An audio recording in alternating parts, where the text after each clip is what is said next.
Hey guys, I hope you're doing well. One of the things that you've heard us really encourage people to do with our Christmas lights is you can buy the material anywhere, but it's the ability to custom fit your own Christmas lights.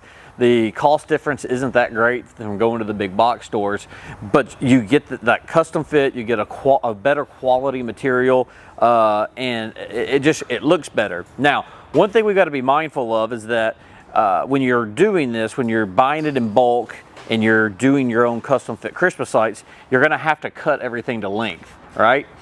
And something you got to be very mindful of is that if you cut like in a situation like this is a 3-foot section. If you cut a 3-foot section of lights, you've got this open end. Well, that open end right there, while they're plugged in and powered, could cause an electrical shock issue.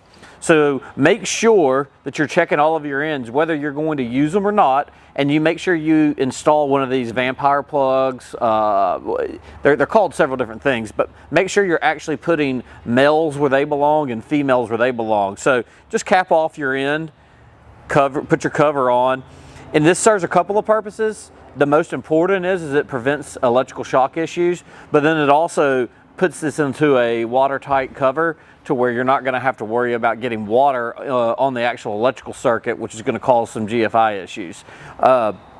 Anyway, hope that helps. That's just a little tip.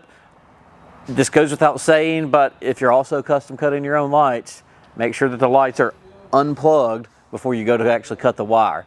Otherwise, it'll be a pretty shocking experience if you understand what I mean. So, got any questions? Feel free to reach out. Look forward to hearing from you.